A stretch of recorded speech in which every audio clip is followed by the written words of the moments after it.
Hello and welcome back to NUTMeditations, meditating under the starry night, as well as just meditating, right? This is a part of the Amethyst, crystal number 34, us exploring Amethyst, as well as us exploring the cosmic and galactic energy above us. Today's message is all about divine light embodied. Divine light embodied. And we can't really embody it without embodying it, right? So here, and it's the first, right? Today is the 1st of September.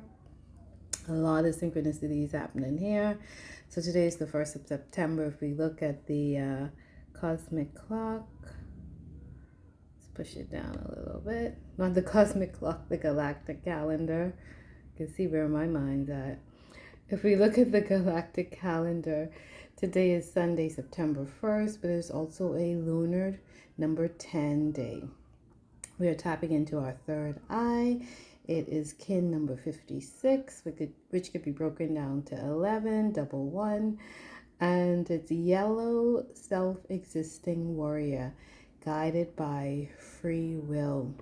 All right. And this is just a number 4, so it has that tone of the 4 tone as well. So we're guided by our free will today. So a lot of the stuff that might come across our own little universe might be directing us towards activating more of our own free will, right? And that's going to feel and look differently for everybody. That's not going to always have the same path or even same solution. But the whole, what I'm really tapping into today is this path of embodiment, and it being again a part of the path of the priest and the priestess, right? And when we think of meditation, yes, we're thinking of stilling the mind and breathing and all of that. And we can't really do that without the body. And also, all of this is about spiritual expansion, right? That's what the whole amethyst energy is about, expanding our spiritual body and our spiritual knowledge and our spiritual being through consciousness, right?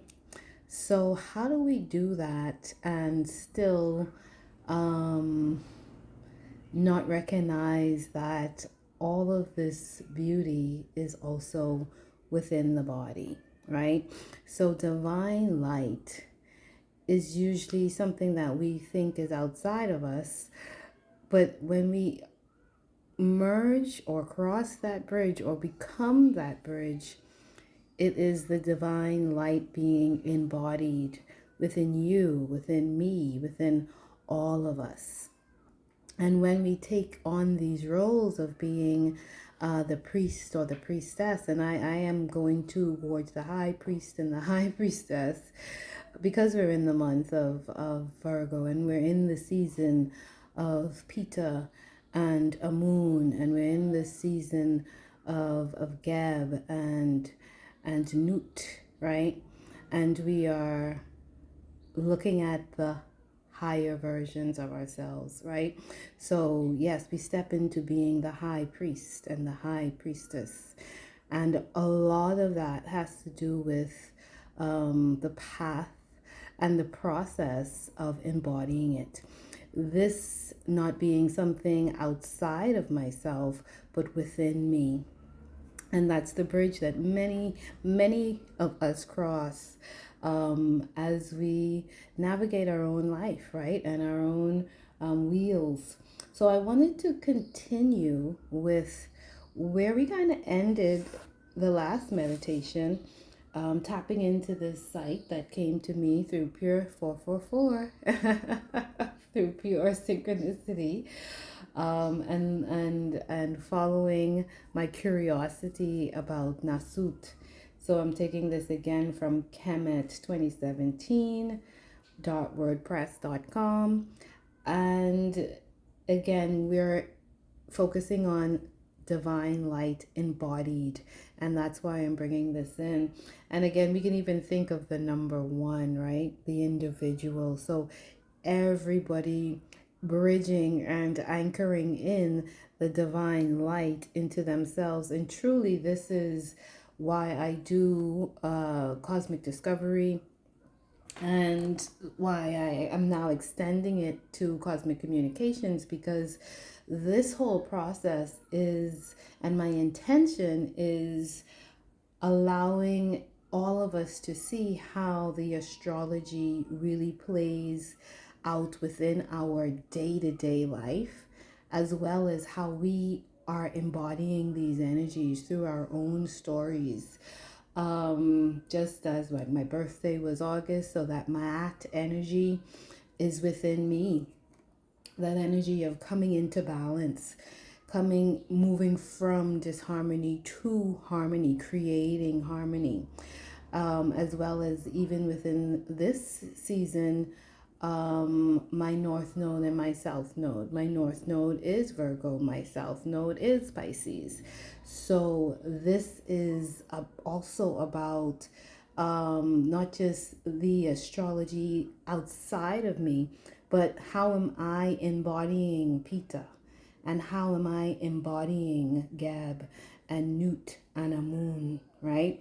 So as we connect with these external energies, the point is to bridge ourselves to them and connect within them. Just as the A3 comment reminded me that I'm not just connecting with the A3 comment, but what I'm actually doing is expanding that portion within me that is able to communicate and understand the consciousness and the energy of the A3 comment, right? And that channel of communication now being opened through something within my divine being, which is the spiritual as well as the physical, right? So I really just wanted to anchor that in, and that when we step upon these paths, that this is nothing outside of you, that all of this is self-discovery, because all of these energies are within us. And as we discover ourselves, that is truly what we discover. Okay, so let's get back to it. So the conversation continues, and it says, Tahuti, Haru, passive polarity, active polarity, tongue, heart. And we tapped into the Tahuti energy at the beginning of this process in June, because the June energy is Tahuti, right? And that was wisdom, right? So again, so it says here Tahuti Haru, passive polarity, active polarity, tongue to heart. So Haru is the divine word, which is spoken by Tahuti. So again, we have our heart and we have our tongue. So in terms of embodiment, when we're tapping into Tahuti, we're talking about that tongue. What are we speaking? And are we speaking that wisdom, right? When we're tapping into Haru, we're talking about our heart and that divine word coming forth from our heart space, right? So that's just an interesting way. Again, embodiment. This is not outside of us. This is within us, as well as we are, again, that sacred vessel that hosts Haru, that hosts Tahuti. We host divine word, right? And we host wisdom. We are the hosts of these things. We are the Holy Grail. The body contains the Holy Grail. None of this stuff is outside of us. It's all within us, right? So, so the question here is this knowledge scientific or spiritual? And the answer is, to the ancient Camelans, of the African Nile Valley, there was no separation between man and the universe, or the subjective realm and the objective manifest realm. Everything comes from the unseen to the seen and returned from the seen to the unseen. And in brackets it says refer to HI to E. And remember we read that one last night. If we look at the spare O or 0 above the tree of life, the essential quality of mind is a state of bliss. Salam, shalom, peace, hetep. I'll add wholeness. The commanding word for a state of unshakable inner peace. The essential quality of matter at spare 0 in the state of a moon is that of pure potential. So again, he's talking about, again, going from stillness to movement, non-vibratory to vibratory, right? Pure potential to matter, which means it is inert and has not displayed any motion at that time. The Hindu word nirvana also characterizes the state of a moon and means literally no motion. Nir equals no plus vana equaling motion.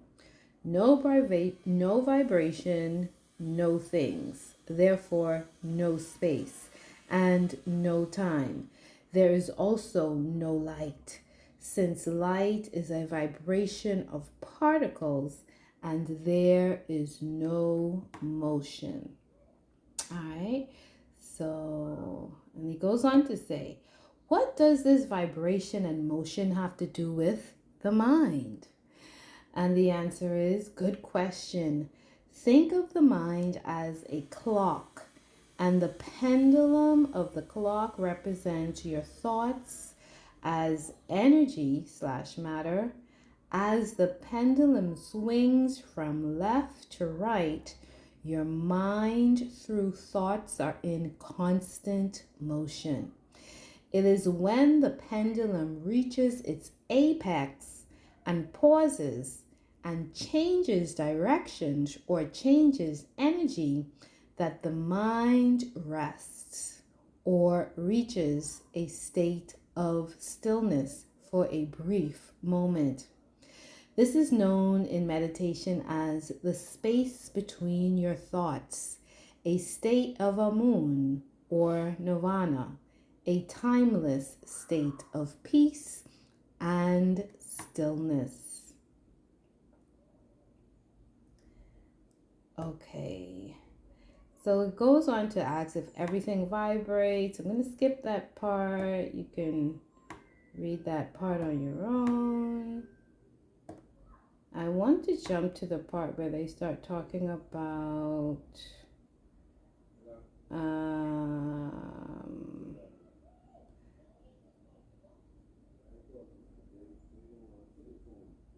they're talking about the different planes as well as the elements. Okay. All right, so I got to read this part first. It says, can you give me an example of how elements correspond with the names and attributes of God? He says, sure, there are 5 planes of evolution and the plane of force. 1, Nasut, material plane, the plane of force. 2, Malakut, mental plane. Jabarut, astral plane. Lahut, spiritual plane. And Hahut, the plane of consciousness. So he goes to use an apple as an example. He says, let's take an apple, for example. When man bites into an apple, he receives nutritional value from that apple. But that apple is first created in Lahut, or on the spiritual plane, and is sent down to Jabarut, the astral plane, where it is projected. and on down to Majakut, or the mental plane. For the mental plane, it passes through the plane of force where it receives its nutritional or spiritual values. After this chemical assignment of the elements takes place, the apple is sent down by way of a seed to the physical plane of Nasut, where it becomes sustenance for human beings. The process begins with grace and mercy. It just goes on to explain different things.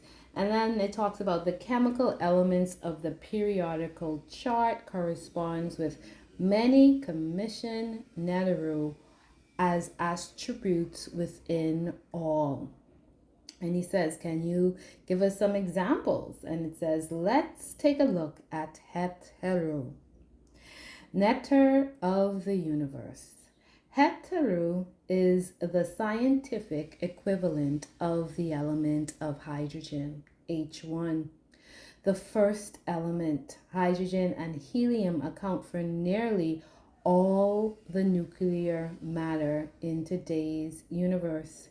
It is clear that hydrogen slash Heteru and helium make up 98% plus of the ordinary matter in the universe. Heteru slash hydrogen produces helium, He. Heteru gives birth to Heru, Horus, or Helios, helium, which is the sun. All right, so you can go more into it, and it's a very interesting conversation, right? I've been going more and more into it. I didn't think I was, but I am. And there's some interesting information and synchronicity is happening as I read it. So as I discover what this what information is here, if it's synchronistic with the cards, I'm going to bring it forth. All right, so again, there's no separation. So when we talk about divine light embodied, it's really when we cross that bridge of really understanding and knowing that all of this stuff is inside of my body. And I've been talking, it's the month of September, so we're talking about purification. And this is why I want to just bridge all of this together.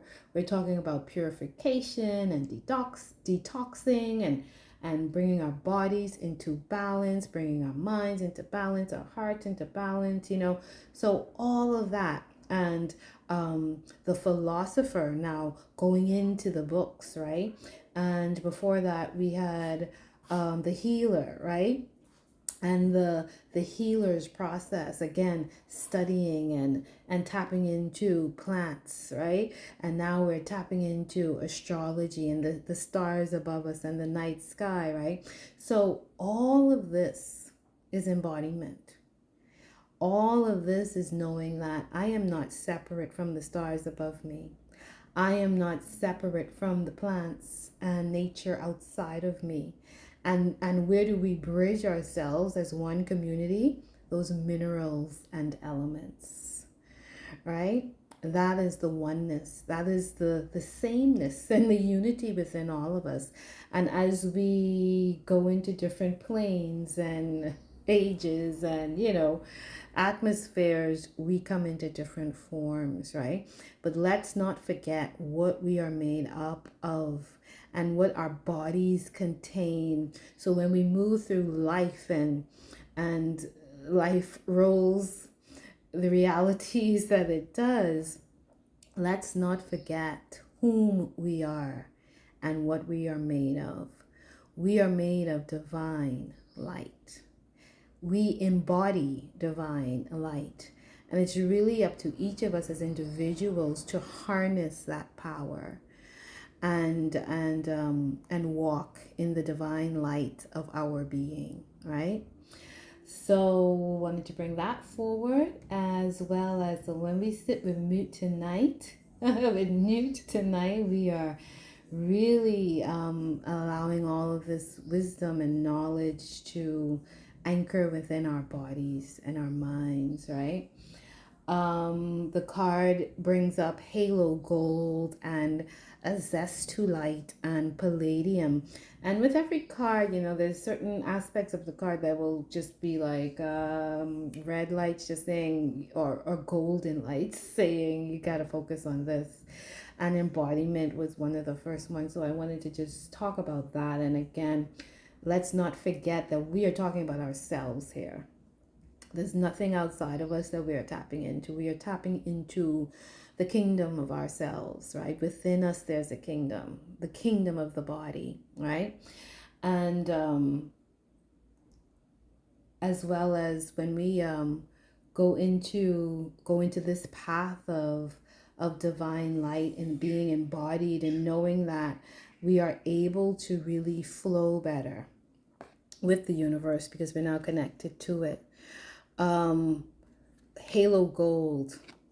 I was listening to something this morning, and the gentleman reminded us that in ancient Africa, that you see all these symbols of the moon and the sun, right, on top of the head, on top of the crown. And I'm tying it in with the halo, right? And we have this aspect of the halo gold, and even when we look in the sky, we see this halo sometimes around the sun, and I think it's the presence of ice or water particles or something like that, right? But this crown almost, right, around the sun, right? And so the halo reminded me of what he said this morning, which was that the empires of Africa, they were guided by the moon and the sun. And so that's why we see so much depiction of suns and moons on top of heads as crowns and halos, because they were connected, they embodied that. They weren't separate, just as this lecture was talking about. They weren't separate from nature. They weren't separate from God or the universe. They merge that bridge together. Nectaru means nature, right? So there was this oneness. So to be guided by the moon and the sun, to be guided by the cosmic energy, to be guided by what is above us, knowing that that too is within us, right? One of the things that I came across since the muse popped up, I said, let me pull out all these muse cards. And I didn't plan to bring this out today, but it just is so perfect, right? And it's September, and it's about divine light embodied. And this card mentions being in harmony with the season. And really that's the nutshell of it all, right? The nutshell, the newt shell. The newt shell of it all. Newt is a sign of protection, and it covers everything. The newt shell of it all is to be in harmony with the seasons, and to be in harmony with the seasons of nature, the Netaru, right? So interesting, right? So be in alignment with the stars above you, as above, so below, right? So halo gold. So that was my reference with halo gold.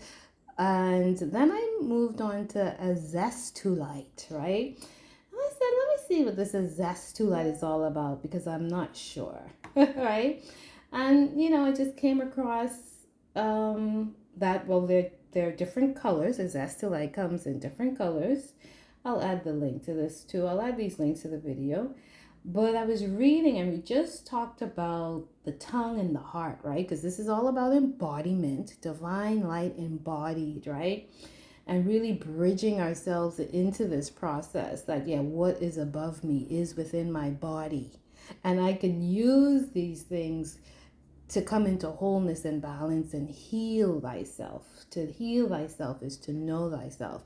To know thyself is to know your power. Right? And this is where we get our power from, the cosmos and the celestial beings that are within us as well as above us.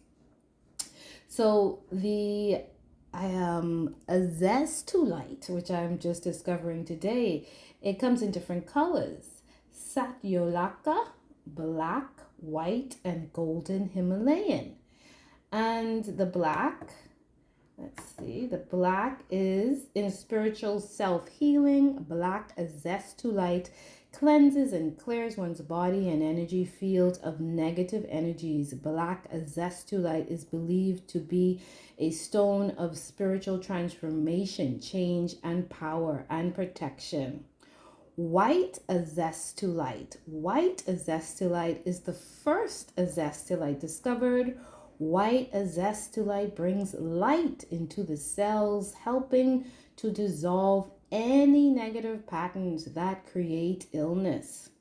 Satyaloka Azeztulite opens the crown chakra and pours a flood of spiritual light throughout all levels of the self, both spiritual and physical.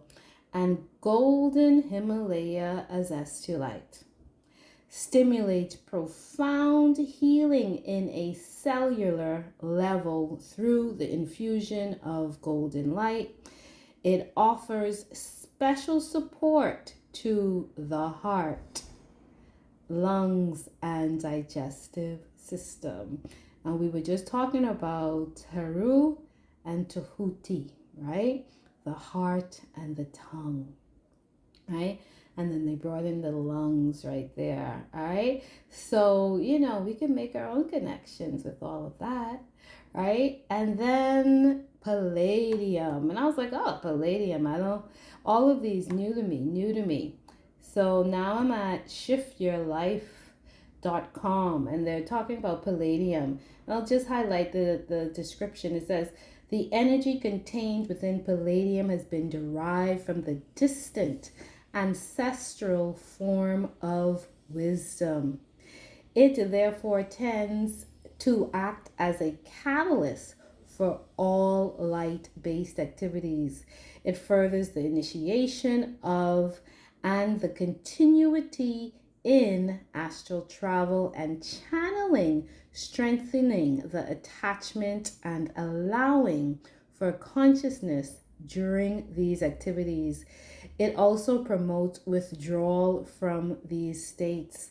Palladium assists one to cease and desist in those activities which are remaining from outdated conditioning, providing impetus to advancement in the transformation of one's life into the vision of the new and conscious humanity.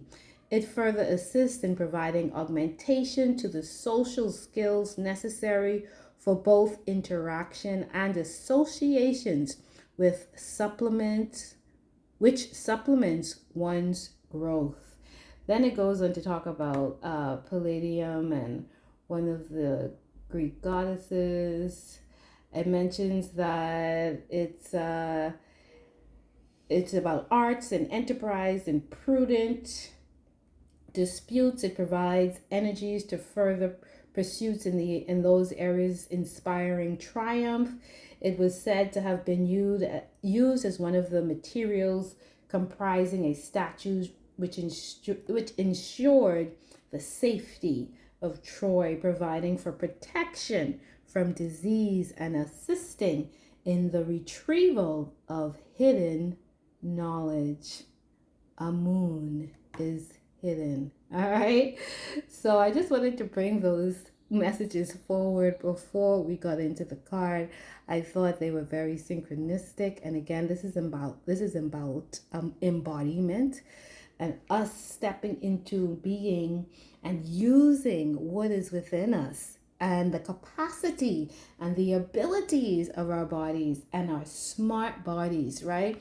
We got smart cities, we got smartphones, we got smart fridges, we got smart TVs, we got smart everything. And our consciousness is getting duller and duller for some of us, right? So we have to be committed and devoted to not just stepping into the majesty Majesty means awakened beauty. The majesty of our minds, but also the consciousness and the smartness and the genius of our bodies, right? And that is how we really tap into being divine light embodied. And again, light is wisdom and truth. So is your body being wise? Is your body speaking truth to you, right? And when we think of the capability of mankind, are we truly living up to the potentiality, the pure potentiality of the human body and everything that it is? All right, so that's for each of us to devote ourselves to, if it is our free will, right? We're guided by free will today. So what is in your free will to activate within your body? And again, do it if you think you need to. Don't do it if you don't think you need to, to each his own. All right, I think I got 5 minutes before this video shuts out, so let's see how quick I can do this. You know what? Let me just read the alchemy message. I think anyway, let's just get into it. Let's see how this works. Can I do it? Did I click the tone? Okay, let's see. Let's just listen to the tone first. Let's start with the tone.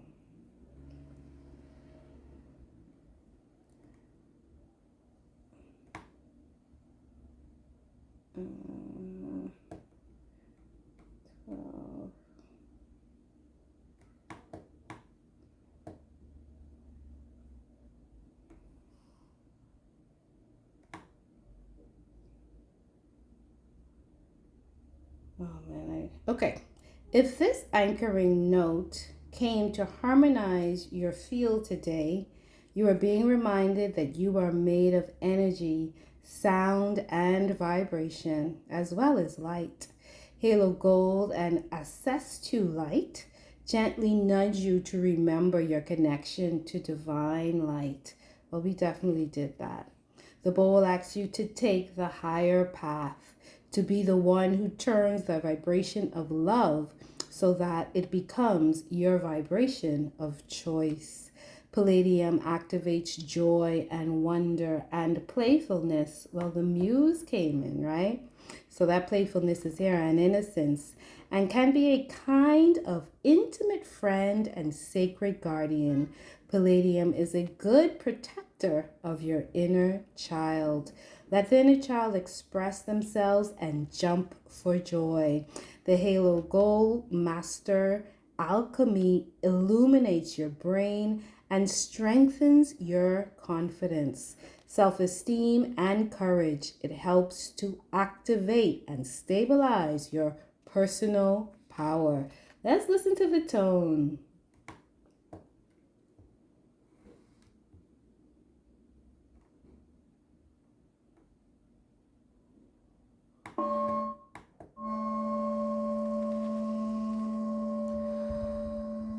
Close your eyes and let them all roll upward as you feel a slight tension behind you.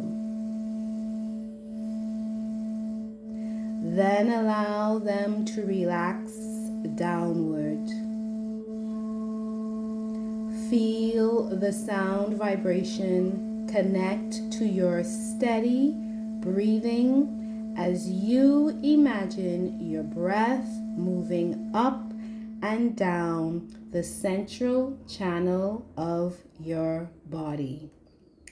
Exhale out of the top of your head. Inhale from your root chakra and exhale out your crown chakra. On your next inhale, imagine breathing in the light from 2 feet above your head, exhaling and infusing that light down into your body as you speak the alchemy mantra. I am divine light embodied. I am radiant inside and out. I am grounded in wonder and delight. My mind is clear. I am strong, anchored to the earth, connected through my breath to spirit.